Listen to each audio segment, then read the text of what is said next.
ফিরিস্তারা বান্দার নেক কাজের সাক্ষী। নেক কাজ যখন মরে যায় মানুষ শুধু কান্দে না,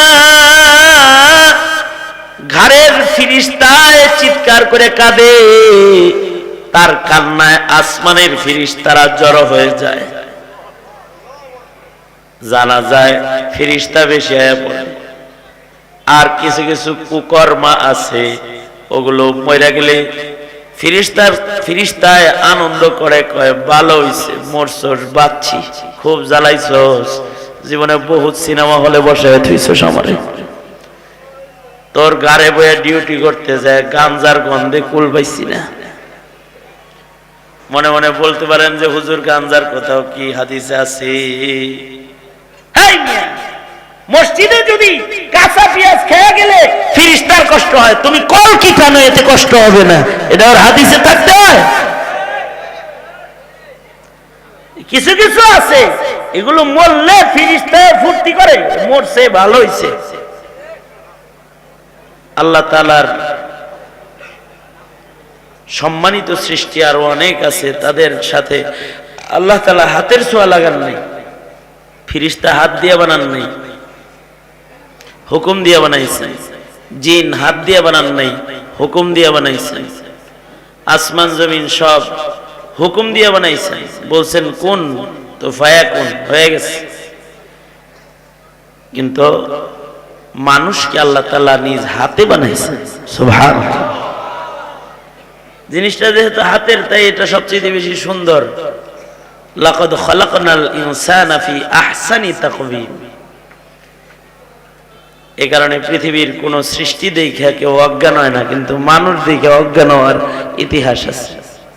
ইউসুফকে দেখা, ইউসুফ আলাইহিস সালামকে দেখা জুলাইখার বান্ধবীরা অজ্ঞান হয়ে গেছে আর কি, ফল না কেটে অঙ্গুলির মাথা কেটে ফেলেছে। সুন্দর। এটা যদি কালো হয় তাও চাঁদের চাইতে বেশি সুন্দর। তাকওয়িম,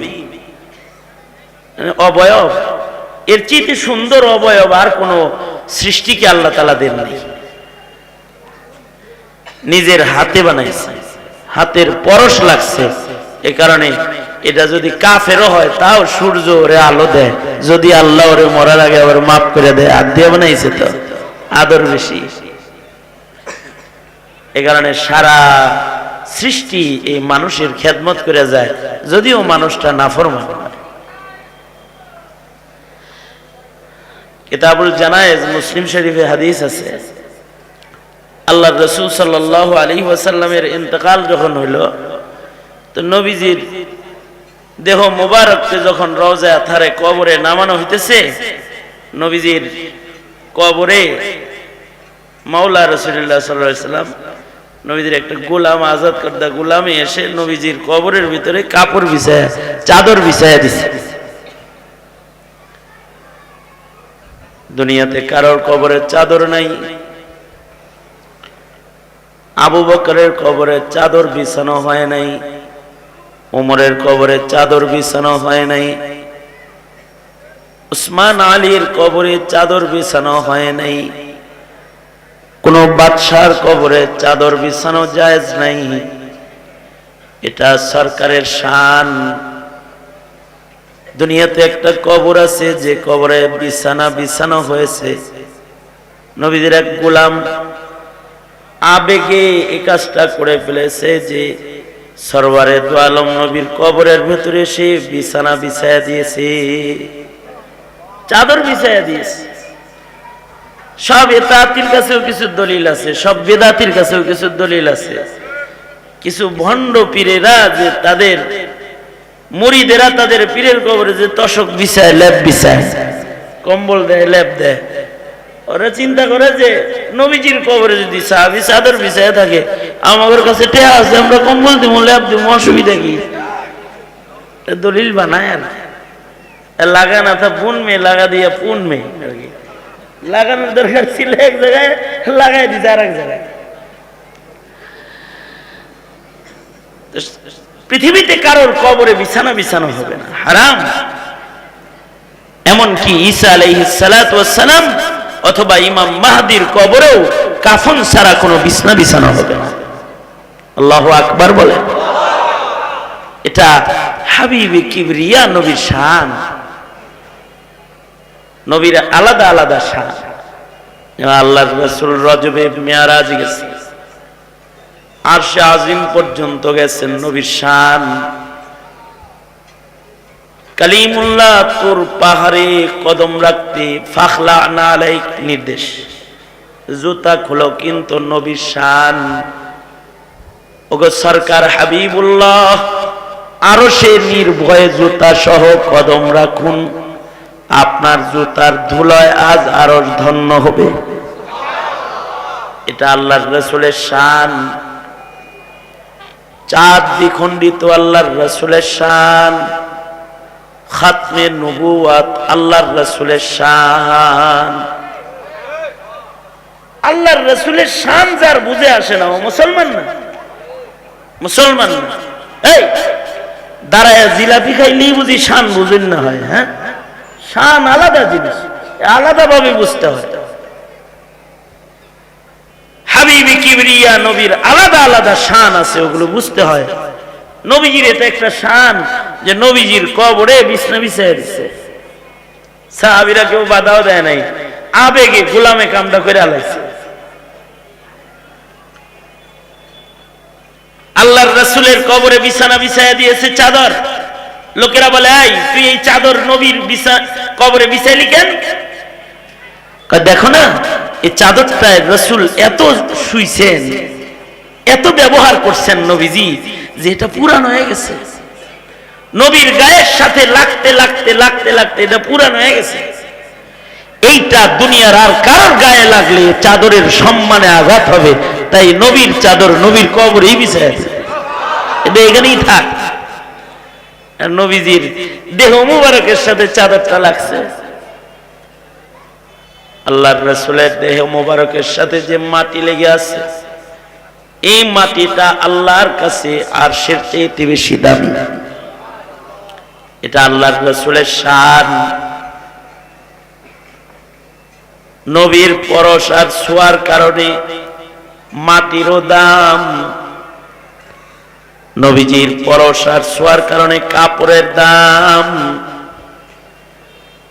এবার এই কাপড় অন্য কারোর বিছানা হোক, এটা সাহাবী চায় না, তাই চাদরটা নবীজির কবরে বিছায়া দিয়েছি। হাবিবে কিবরিয়া সরওয়ারে দু আলম নবীর পরশে পুরান চাদর দামি হয়ে গেছে। বঙ্গবন্ধুর হাত লেগে ক্রেস্ট আর মেডেল দামি হয়ে গেছে। কাপড়ের পাগড়ি পীরজি হাফিজজির হাত লেগে দামি হয়ে গেছে। আল্লাহর রাসূলের হাতের লাঠি নবীজির হাতের ছোঁয়ায় দামি হয়ে গেছে। অথবা একটি চাদর, এটি নবীজির গায়ের ছোঁয়ায় দামি হয়ে গেছে। ইনসান আল্লাহ পাকের হাতের ছোঁয়া পেয়ে সম্মানী হয়ে গেছে। ওয়ালাকাদ কাররামনা বনি আদম, হাত স্পর্শ কইরা আল্লাহর সম্মান বাড়ায়া দিছে। বহু সম্মানের একটা সম্মান, মানুষের বহু সম্মান, তার ভেতরে এটি একটি সম্মান যে মানুষের দেহে আল্লাহ তাআলার হাত লাগছে, নিজের হাতে বানাইছে। এখানে বানাইছে হাতে রাখবে সাথে, পৃথিবীর আর কাউকে সাথে রাখবে না, কিন্তু ইনসান রবে আল্লাহর সাথে।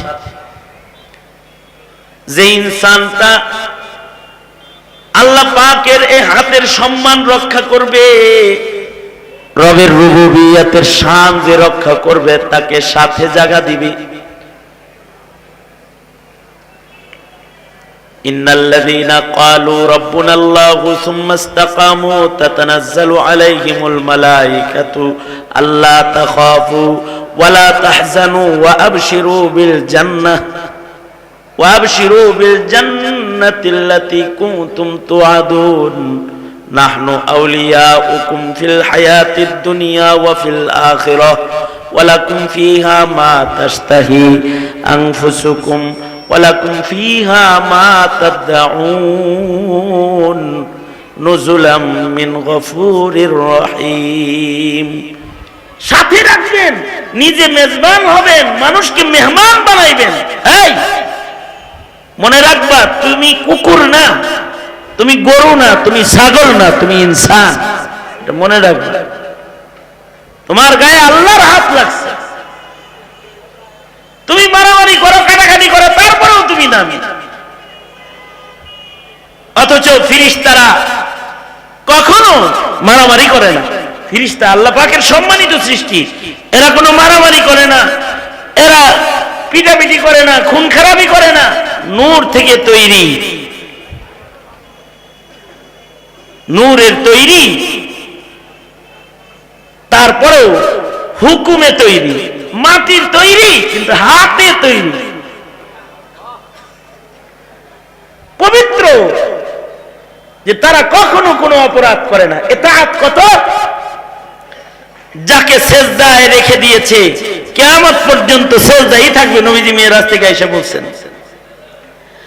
যে আসমানে কিছু ফেরেশতা আছে যাদেরকে সালাত নামাজের বিভিন্ন রুকুনের কাইফিয়াতে তাদেরকে দেখে এসেছেন আল্লাহর নবী, যে কেউ সেজদায় আছে কিয়ামত পর্যন্ত সেজদায় থাকবে। কতই ইতাআত, দাঁড়িয়ে আছে কিয়ামত পর্যন্ত তারা দাঁড়িয়ে থাকবে। ফেরেশতা আজীব সৃষ্টি, ঘরে আছে তাও দেখি না, আমাদের ঘরেও আছে, এই চতুর্দিকে আছে। ফেরেশতা আমাদের বিচারের সাক্ষী হবে হাসরের ময়দানে। ফেরেশতা যদি পক্ষে কথা কয় তে জান্নাত পাবি, ফেরেশতা যদি বিপক্ষে কয় জাহান্নামে যাবে। মালাইকা এরা সাক্ষী, ঘরে সব সময় আছে, কিরামান কাতিবিন, এরকম ক্যামেরা করতেছে। এই সমস্ত টিভির ক্যামেরা না, আল্লাহর কুদরতি ক্যামেরা। এগুলো ডিসকানেক্ট হয়, এগুলোর ভিডিও নষ্ট হয়ে যায়। সিসি ক্যামেরার ক্যামেরা না, কুদরতি ক্যামেরায় ক্যামেরা বন্দী হচ্ছে সব। বিজ্ঞানের বানানো সফটওয়্যারে এগুলো সেভ হচ্ছে না, আল্লাহর কুদরতি সফটওয়্যারে সব সেভ হইতেছে। ময়দানে মাহশরে সব ওপেন করে দিবে, খুলে দিবে। আমিও সিসি ক্যামেরা লাগাইছি আমার মাদ্রাসায়। কে পড়ালেখা করে, কে দুষ্টামি করে, এটা দেখার লেগে, কিন্তু এটা মাঝে মাঝে ডিসকানেক্ট হয়ে যায়। সব রেকর্ড হয় না, কয়েক মাস রেকর্ড থাকে, পরে আবার অটো ডিলেট হয়ে যায়। ফেরেশতাটা তোমার 90 বছরের একটাও ডিলেট হবে না। 90 বছর, 100 বছর, কোন একটা ছোট্ট আমল ডিলেট হবে না। লিখতেছে, নোট থেকে যাবে, ভিডিও চিত্র সহ থাকবে। চালাকি করে সিসি ক্যামেরা লাগাইছি, মাদ্রাসার হালত যেন দেখতে পারি, অপরাধ যেন কম হয়। মাঝে মাঝে দেখি কালা কালা দেখা যায়। কিন্তু কালা দেখা যায় কেন? পরে যায় দেখি ক্যামেরাই একটা নাই। কিরে ক্যামেরা কি হয়েছে? কয় মুখে বল লাত্তি দিছে, বাইরে বৃষ্টি, ভিতরে বল খেলছে, লাত্তি মারছে, ভাঙে গেছে। তোরে বললাম তুই বল লাত্তি মারলি, ওটা কি গোলকিপার পাইছস? তো ক্যামেরা, ওনে লাত্তি দিলি কেন? অন্য কোনো জায়গায় দিতি, দেখেছ নাই? পাশে একটাই কয় দেখবো কেমনে হুজুর। আমি কি কেন, কি হয়েছে? কয় ও যখন বল খেলে ঘরের ভিতরে, তখন ওর কালো একটা লুঙ্গি আছে, এটা দিয়া লয় ক্যামেরার উপরে, যেন আপনি না দেখেন। আমি তাই যে আমি যে কালা কালা দেখি, এটি কি তোর লুঙ্গি?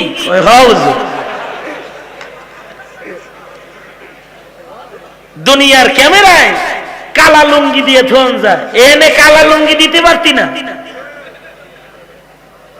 কিরামান কাতিবিন ইয়ালামুনা মা তাফআলুন, সব রেকর্ড হইতেছে। ডান কাঁধে বাম কাঁধে বসে বসে সব ওরা ভিডিও করতেছে। পক্ষে বানা, পক্ষে বানা। হাদিস শরীফে আছে,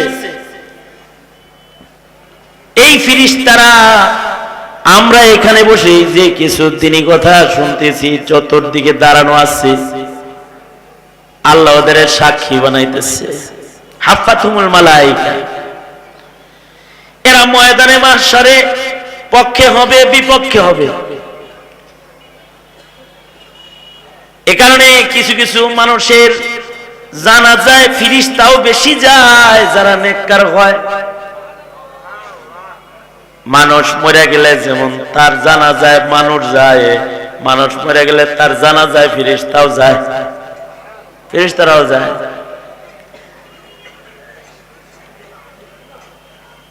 আল্লাহর রাসূল সাল্লাল্লাহু আলাইহি ওয়াসাল্লাম এক জানাজায় হাজির হয়ে আল্লাহর নবী আঙ্গুলের উপরে ভর দিয়া হাঁটতেছে। সাহাবী বলে, ওগো সরকার, আঙ্গুলির মাথা দিয়া হাঁটেন কেন? আল্লাহর রাসূল বলেন, ওর জানাজায় এত ফেরেশতা আসছে যে পা রাখার জায়গা পাইতেছি না, পা রাখার জায়গা নাই, এত ফেরেশতা আসছে। কারোর জানাজায় মানুষ বেশি হয়, কারোর জানাজায় ফেরেশতা বেশি হয়, কারোর জানাজায় শয়তানও যায় না। বাদল মরে গেছে, শয়তানও যায় নাই। আবার মুহাদ্দিস হুজুর মারা গেছে, উমেদনগর এলাকায় কদম রাখার জায়গা ছিল না, মানুষ পানিতে দাঁড়ায় জানাজার নামাজ পড়ছে, পুকুরের পানিতে দাঁড়ায়। আজহার আলী আনোয়ার শাহ রাহমাতুল্লাহ আলাইহি মারা গেছেন, বাঁশঝড়ে দাঁড়ায় জানাজার নামাজ হইছে, বাঁশঝড়ে দাঁড়ায় ইক্তেদা করছে, জায়গা নেই। তাহলে ওই জানাজায় ফেরেশতা কত আসছে? ফেরেশতারা বান্দার নেক কাজের সাক্ষী। নেককার যখন মরে যায়, মানুষ শুধু কান্দে না, ঘরের ফেরেশতায় চিৎকার করে কাঁদে, তার কান্নায় আসমানের ফেরেশতারা জড়ো হয়ে যায়। জানাজায় ফেরেশতা বেশি হয়ে পড়ে। আর কিছু কিছু কুকর্মা আছে, ওগুলো মরে গেলে ফেরেশতায় আনন্দ করে, কয় ভালো হইছে, মরছস, বাঁচছি, খুব জ্বালাইছস, জীবনে বহুত সিনেমা হলে বসে থুইছস আমারে। তোর গাড়ে বয়ে ডিউটি করতে যায়, গাঞ্জার গন্ধে কুল পাইছি না। মনে মনে বলতে পারেন যে হুজুর গাঞ্জার কোথাও কি হাদিসে আছে? মসজিদে যদি কাঁচা পেঁয়াজ খেয়ে গেলে ফেরেশতার কষ্ট হয়, তুমি কল কি খানো, এতে কষ্ট হবে না, এটা ওর হাদিসে থাকতে হয়।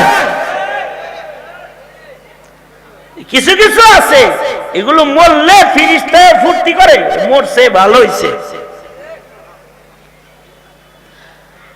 আর রবের হাতের সম্মান যারা রক্ষা করে,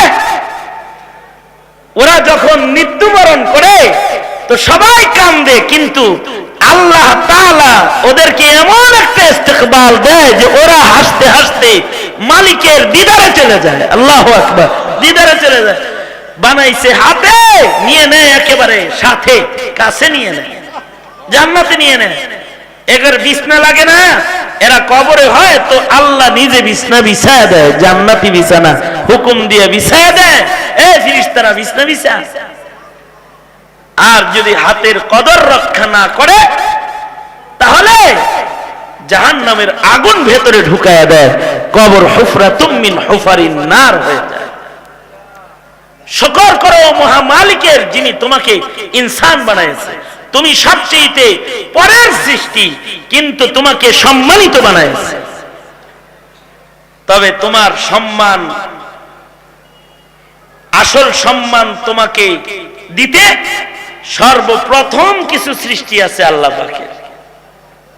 বহু রিওয়ায়াতের ভেতরে একটা রিওয়ায়াত যে সর্বপ্রথম আল্লাহ পাক কলম বানাইছেন। কলম মানুষের জন্য সবচেয়ে আগে যে জিনিসটা, এইটা যা দ্বারা হাসিল করবে, এটা বানাইছেন। আর যত মাখলুক আছে সব তো মানুষের প্রয়োজনেই বানাইছেন। এই কারণেই তাফসীরে জালালাইনেও আছে, এই কারণেই ফেরেশতারা এই সব মাখলুকাতের নাম কইতে পারে নাই, কিন্তু বাবা আদমে বলছে, কারণ ফেরেশতার তো এগুলো লাগবে না, আদমের তো লাগবে। আদম সব বলে দিছে, আল্লামা আদম আল আসমাআ কুল্লাহ। যার যেটা জরুরত নাই ওইটা তার মুখস্থ থাকে না। যেমন ছোট্ট বাচ্চারা যদি 500 টাকার নোট দেন, দিয়া যদি কোন রাহে ওর তো এটা টেহার দাম বুঝে না, তো জরুরত নাই, কতক্ষণ পরে দেখবেন ওইটারে এরোপ্লেন বানাইছে। এটার দাম যে 500 টাকা এটা ভুলেই গেছে। আর যার টাকার মূল্যের বুঝ আছে 500 টাকা না 5 টাকার কয়েন কোন জায়গায় রাখছে আমদারের ভিতরে হাতে বের করে সবকিছুর নামই তো বলছে, কিন্তু ফিরিস্তার মুখস্থ নাই, কারণ ফিরিস্তার এগুলো জরুরত নাই। আর আদা রসুন জিরা মশলা এগুলো মানুষেরই লাগে। আদম কয় এগুলো সব আমার মুখস্থ সব বলে দিছে। ফিরিস্তারা আশ্চর্যান্বিত হয়েছে, এজন্যই তো আল্লাহ মানুষের সম্মান দিছে রে, ইলমের কারণে। এই ইলমই মানুষের সম্মানের আসল ইলম না। মানুষকে মানুষ বানাইতে সবার পরে মানুষ বানাইছে, কিন্তু সবার আগে যা বানাইছে 3 ধরনের বর্ণনা মিলে। এক বর্ণনায় আছে সবার আগে আল্লাহ তাআলা পয়গম্বরদের নূর বানাইছেন। আউয়ালু মা খালাকাল্লাহু নূরি হাদিস, এই হাদিস নিয়ে বিদআতীরা খুব লাফায়, কিন্তু মুহাক্কিকিনরা বলে মওযু। আরেক বর্ণনায় আছে যে আল্লাহ পাক সর্বপ্রথম আরশ বানিয়েছেন। আরেক বর্ণনায় আছে আল্লাহ পাক সর্বপ্রথম কলম বানাইছেন। কলম কি জন্য বানাইছেন? পড়ালেখা করার জন্য কলম বানাইছেন। একদিকে সৃষ্টির প্রথম বানাইছেন কলম, আরেকদিকে উম্মতে মুহাম্মাদীকে সর্বপ্রথম আদেশ দিয়েছেন ইকরা বিসমি রাব্বিকাল্লাযী খালাক। একদিকে হলো কলম সবার আগে বানালো, আবার হাবিবে কিবরিয়ার মাধ্যমে উম্মতকে শিক্ষা অর্জনের জন্য আল্লাহর নামের শিক্ষা শিখতে আদেশ করল। আবার সবার শেষে ইনসান বানিয়ে ইনসানকে কোরআন শিখালো এবং ইনসানকে ইলমের ধন দিয়ে দামি বানালো। সব জ্ঞান দিয়ে মানুষ দামি হয় না, সব কলম দিয়ে মানুষ দামি হয় না। কিছু কলম আছে কলমের দ্বারা কুফর উতরায়, কিছু কলম আছে যে কলমের দ্বারা শিরিক উতরায়, কিছু শিক্ষা আছে ওগুলোর দ্বারা নাস্তিক পয়দা হয়, মুরতাদ পয়দা হয়, বেঈমান পয়দা হয়, কাদিয়ানি পয়দা হয়। আর কিছু শিক্ষা আছে যার দ্বারা ইনসান পয়দা হয়, তাওহীদ জিন্দা হয়। সেই সৃষ্টির প্রথম উদ্দেশ্যের কলমের হাকিকত প্রস্ফুটিত হয়।